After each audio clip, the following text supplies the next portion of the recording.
kapitbahay kong suplado. Pero bakit pakiramdam ko may gusto siya sa akin? Hindi ko pa rin maintindihan si Aiden. Tahimik, suplado, at parang laging iniiwasan ng mundo. Pero kapag kailangan ko, bigla siyang sumusulpot. Katulad nung araw na yon, paalis ako sa trabaho, bigla niyang iniabot ang payong niya. "Umulan kagabi, baka maulan ka rin ngayon," sabi niya. Walang tingin, walang ngiti. Pero ramdam ko yung concern.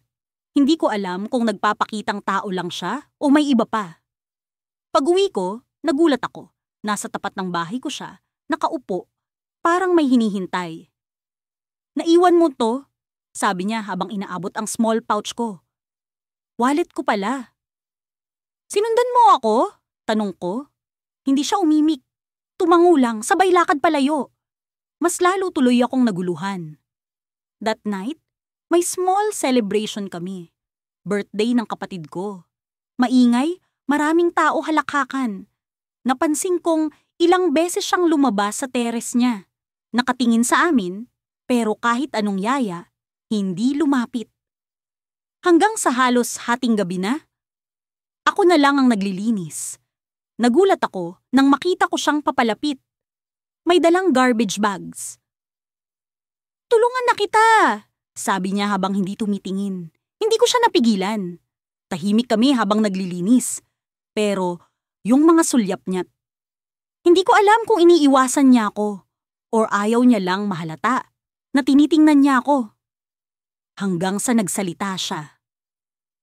"Kung may kailangan ka," umubo muna siya bago nagpatuloy. "Nandito lang ako." Napatigil ako. "Bakit?" tanong ko.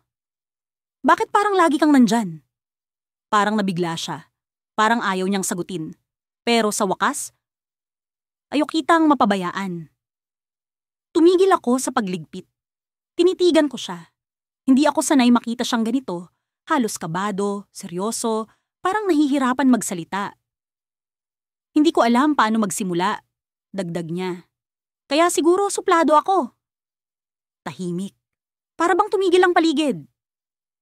"Aiden!" Hindi ko alam kung dapat ba akong matakot or ma-excite. Huminga siya ng malalim. Pero oo, halos bulong niya. "May gusto ako sa'yo." Para akong natulala.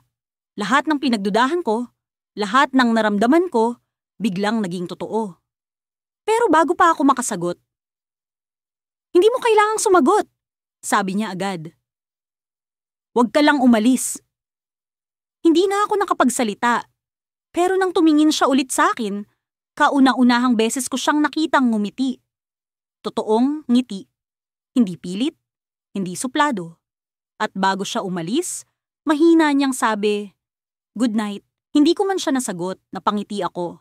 At sa isip ko, ano kaya mangyayari sa amin pagkatapos nito? Thank you for watching. Please like and subscribe.